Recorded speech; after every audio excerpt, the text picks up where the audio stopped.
gave me to eat when I was thirsty. You gave me to drink. When I was naked, you clothed me. Mother Teresa, these are words which we would all agree with. But the difference between us and you is that we don't put them into action. We don't do anything about them. Even though we might want to do it, we still don't. Now, all of these words don't, to me, to you, just don't mean food and drink and clothes. They mean love. When did it all start for you? When did you start to put these words into action? Since 1946, actually doing this close contact with the poorest of the poor. But before that, it was a vocation. From the time I was 12 years old. 12. That calling to belong to Jesus. Now, at that time you were in Skopje in Yugoslavia, where you were born. With my own people. Was it difficult to leave your people? That was the sacrifice that Christ asked of us, because we were a very happy and very united family. But God asked for the sacrifice from my people and from me. Were you a religious family? Had you been brought up to believe, as you do now, that everything was for God? Yes, I think my mother was a very holy woman, and so she imparted that love for God and love for the neighbor very much into all her children's hearts. Now, when you got the calling and when you realized that you had to give up everything, what did you do then? How did you go about it? I mean, 12 was very young. Well, I didn't leave home till I was 18. And then I got in contact with some of our missionaries in India. And through them, I got in contact with the Loreto nuns.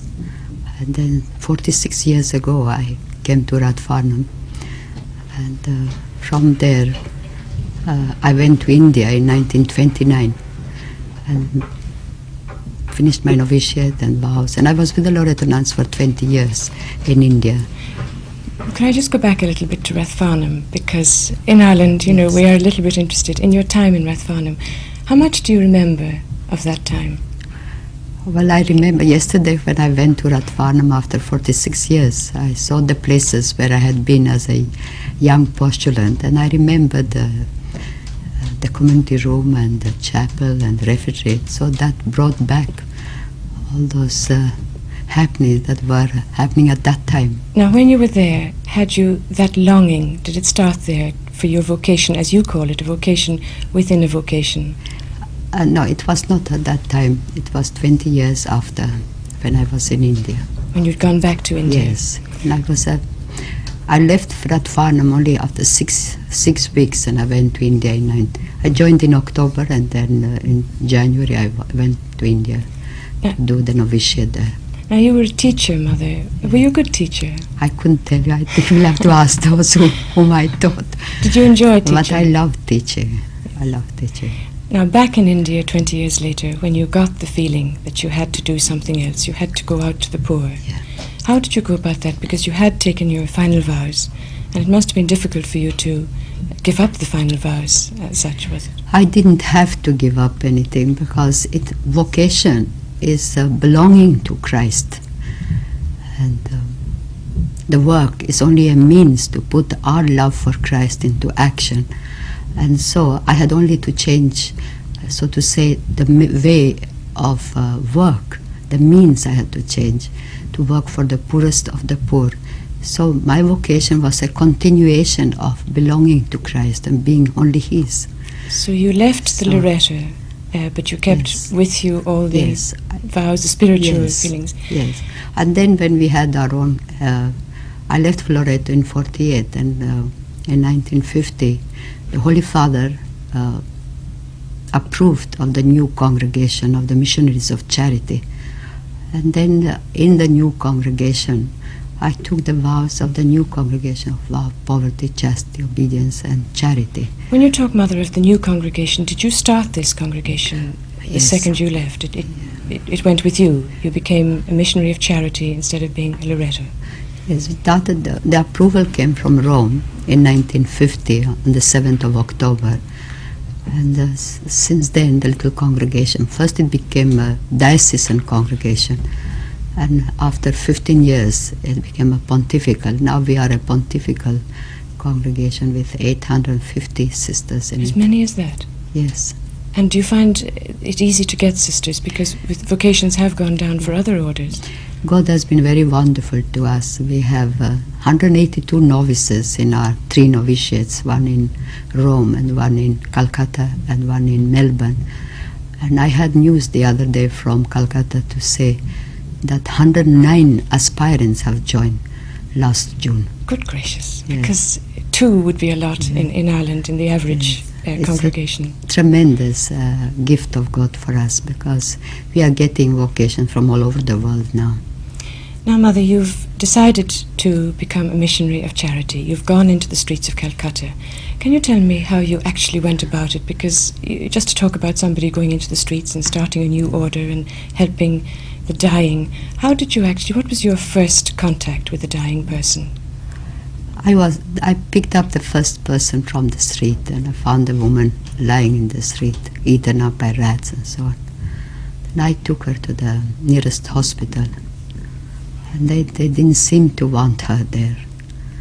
But because I insisted so much, at last they took her in. And from there I decided that I will find a place for them myself and take care of them. Then I went to the municipality and I asked them for a place only, that the rest I would do myself for them. And they took me to this Kali temple in Kalighat and offered me a place of rest that they use for the pilgrims that come to worship the goddess Kali. And we have been there for 22 years now, and we have picked over 29,000 people from the streets of Calcutta in these 22 years. Now, when did your sisters start joining you? Because you were alone when you started, when you picked up that first lady. Yes. Since 1929. Not 29, that was the year I joined, but since 1949. And how did that happen? Did you ask somebody? Or? No, the first sisters to join were the students that I had taught in Loreto. The first group, we were about 12 by the time the congregation was established. And since then, girls from all over the world have been joining. What sort of girls were the Indian girls? Were they a very high caste? Mixed. We have high, middle and ordinary. And that is the most beautiful part of these young girls. So fully dedicated and determined to give their all to Christ. And they are all very anxious to live that life of poverty, because for us it's very important. If we really want to know the poor, we must know what is poverty. And that's why in our society, poverty is our freedom and our strength. So that we would have poverty then, in your words, right here, in our homes here in Ireland. You don't have to go to the streets of Calcutta, is that what you're saying? That there's a lot, poverty is a lot of things. There is 2 kinds of poverty. We have the poverty of material, like for example, in some places like in India and Ethiopia and Yemen and other places, where the people are hungry for a loaf of bread, a real hunger. But there is much deeper, much greater hunger, and that is the hunger for love, and that terrible loneliness and being unwanted, unloved, being abandoned by everybody. Like some people you find in what they call them shut-ins, people that are sleeping in the streets of London and are found in the homes. Maybe that kind of unwantedness, unloved. Even in our own homes we may have somebody who is handicapped like that, and nobody takes any notice. Nobody even recognizes that there is this child, this man, this woman who is hungry for love, hungry to be recognized and to accept with respect and love the person. Well, most of us, Mother, think of the appallingness of Calcutta and Rome, you know, the poor areas of these places where you have gone into, and Bangladesh and all these places. We think, how on earth does she do that? How on earth can one person look at all of that and say, how can I help all of this? Do you ever feel absolutely despondent that you are doing what the whole nation should be doing? Do you ever feel that it's a very heavy burden? I don't feel like that, because for me, I can do only one, because Jesus is only one, and I take Jesus at his word. He has said, you did it to me. And so my sisters and I and the brothers, we take one person, individual person, one person at a time. We can serve only one at a time. We can love only one at a time. Yet the whole work, though it sounds so big and so much and all that, yet it is but only a drop in the ocean. But if we didn't do that little drop, that ocean would be one drop less. And so we have no reason to be despondent or discouraged or unhappy about it, because we are doing it to Jesus.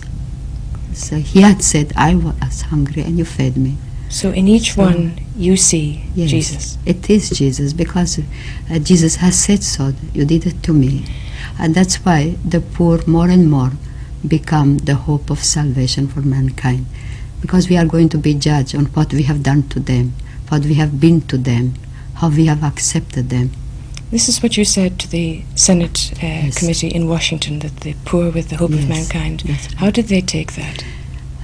They took it very well, and I think it has had a tremendous influence, because they have already working at it to answer the call of the poor of the world. Because I feel if the world today turns its back to the poor, I think they are turning their back to Christ. You talked, Mother, a few moments ago about the thousands that you have taken into your home in Calcutta. Now, Calcutta is a very large place and the poor are very many. How many do you turn away? How many have you not got room for? I don't know. Up to now, we have never had to turn anybody away. Never? Because there's one more bed, one more plate of rice, one more blanket to cover. How is that? Well, I don't know. Again, we take God at His word, because we depend solely on divine providence that comes through to us through the love of the people. And so He has taken care, and He has shown such thoughtfulness and such kindness for our people in small details. And so we have no reason but to accept what He has said, that we are more important to Him than the birds of the air and the flowers of the garden. There are a lot of people, Yes. Mother, particularly in America, we'll say, where you've had just visited and talked to the Washington Committee, who have a lot of money and who probably have very good intentions, but who would never in a million years do what you're doing, or indeed part with any of that money willingly. How do you get through to that type of person? By giving them a chance to do works of love, Such as? To help somebody in their own family first, and then next door neighbor, to find the poor around them. And then once that contact is made, I never ask for money, I never ask them to give me, but I always ask them, come and see, come and touch. And once that contact has been made, they know what they have to do. Are you in great need of money? Because I know that you don't take any government grants of any kind. I have never been in need, but I accept, I never refuse what people give, and I accept whatever. So having nothing, yet possessing all things. Now you have co-workers all over the Yes. world, and you have them in Ireland. Are we generous? Are the Irish good to you? Very generous, and it's been a wonderful time now with them. Especially I'm very anxious, especially now that I've come round to meet our co-workers. We have nearly over 40,000 around the world, and we are trying, because a co-worker is a way of life, and we are trying to bring that love and peace and joy to our neighbor and in the street we live, in the town we live, and then again to the whole world. And I think love begins at home, and if we can bring that love, I think we will be able to overcome the world with love.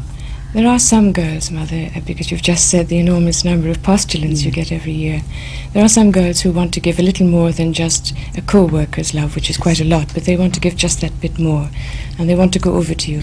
Now, if a girl wants to give up her life, what happens? How exactly does she do it? Well, she has to, first of all, she must have those 4 conditions that are required to be a missionary of charity. She must have health of mind and body. She must have the ability to learn. She must have plenty of common sense and cheerful disposition. And if she has these 4, then she comes and sees the work. Like in the Gospel, our Lord said, come and see. Where does she go now? She goes to comes India? to one of our houses and comes in close contact with the poor, with the people, with the sisters, and works with them, prays with them, stays with them. And then she decides if this is what God wants from her. Then she joins. And then she spends 6 months as aspirant, 6 months as postulant, 2 years as a novice, and then 6 years temporary vows. And then 1 year before final vows, she comes back again to the novitiate to deepen her spiritual life, because we are not social workers. We are trying to live a contemplative life and spreading love and compassion of Jesus in the world by doing works of service. Can you tell me something, Mother, about that contemplative life? Because you've just listed a number of qualities which are almost otherworldly. They're so spiritual for any normal girl to have. Could you give me an example of your day, for instance, a normal day in Calcutta for you? We get up at 20 minutes to 5. Then we begin our day with prayer, meditation, and then we have Mass and Holy Communion, because our life is very much woven with Jesus in the Eucharist. And Christ, we try to deepen our faith and our love in Jesus in the Eucharist, to be able to see Him in the distressing disguise of the poor. That's the same Jesus. And then after Mass and Holy Communion by 7:30, some sisters go for leper work, because we are taking care of nearly 46,000 lepers. And some go to the home for the dying, some to the children, some to the little schools we have for street and beggar children. And some go to the feeding centers, some visit the homes of the poor and do the most humble work for them in the houses. And then on our way going to and coming back, we pray the rosary in the street, so that we keep on prayer life, because only the work is the fruit of our union with God. And so we come home, and after lunch we have again examination of conscience, Stations of the Cross, and we say the Divine Office. And then we have spiritual reading. And again one group, the professed, go out again, while the novices and the postulants stay in for their afternoon classes, theology, scripture, and so on. Then by 6:30 everybody's back again, and then from 6:30 till 7:30 we have adoration of the Blessed Sacrament. We expose the Blessed Sacrament.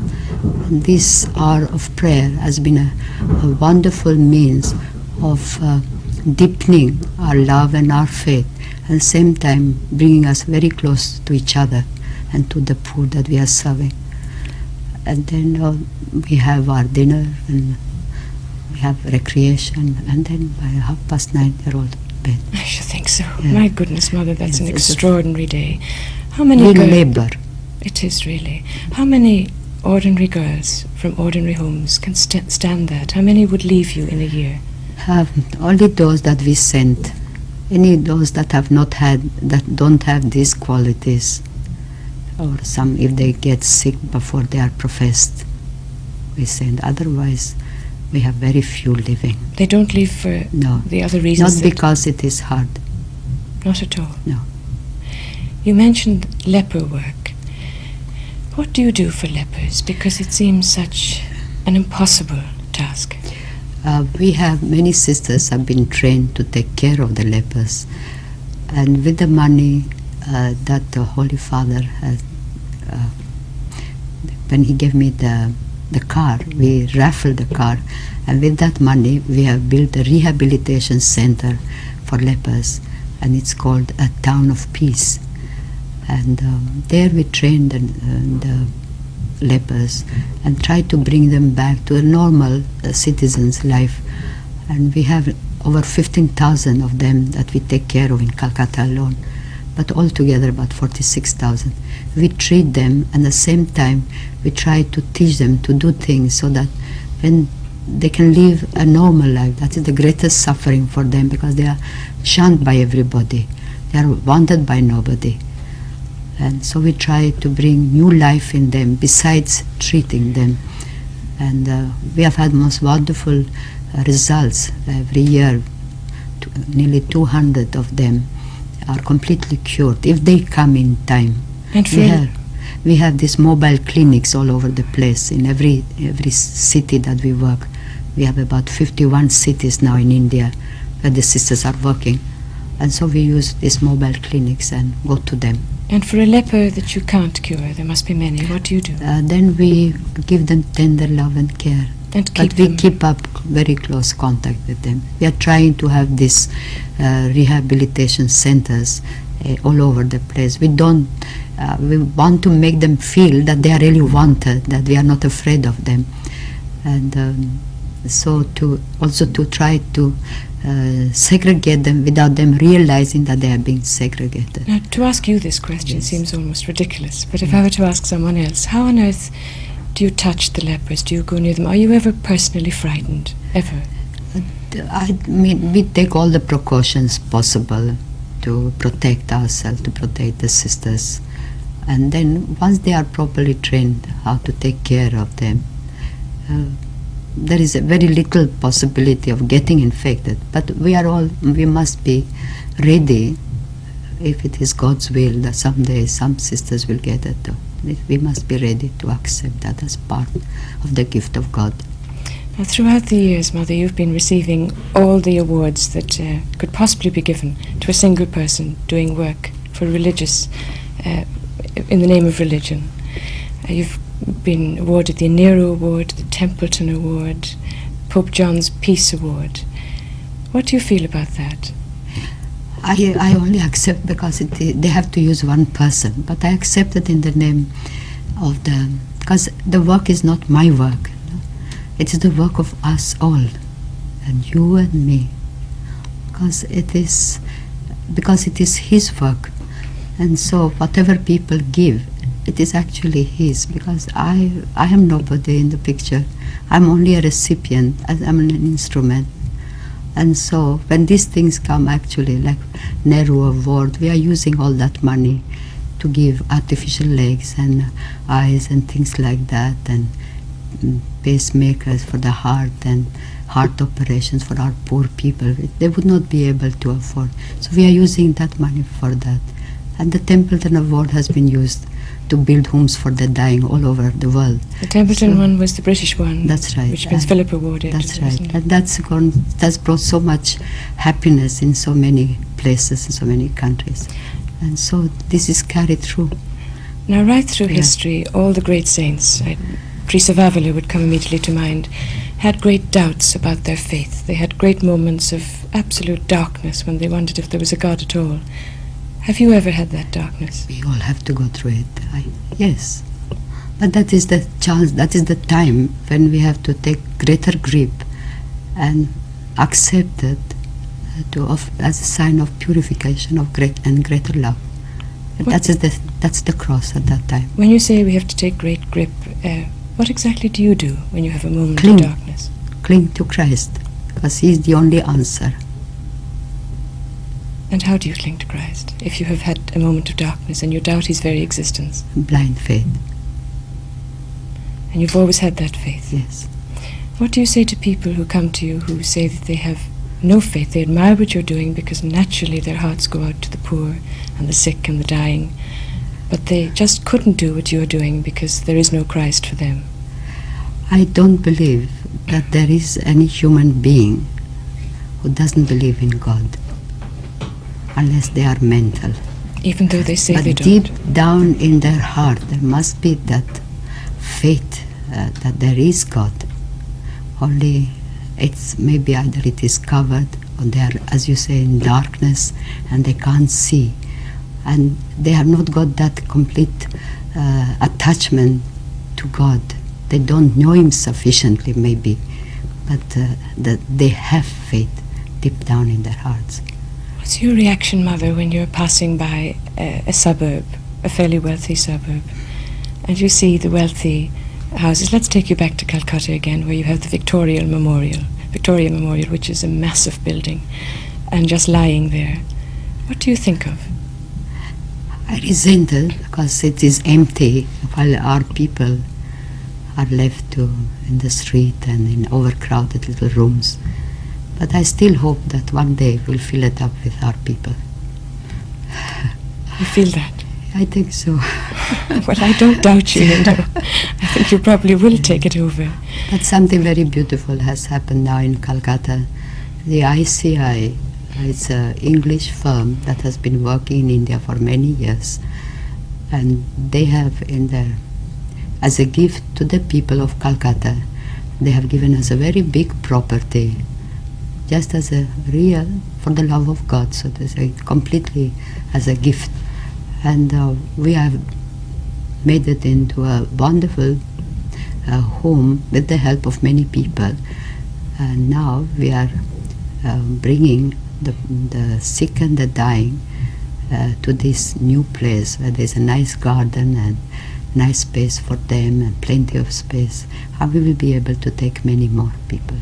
You feed, Mother, the children, the millions of starving children in Rome and in Calcutta and in many Ethiopia and all the other countries you've gone into. There are people, and I'm sure you've heard of them, who say that there are too many children in Calcutta. Why so many children? Why not stop these children being born in the first instance? What do you say to those people?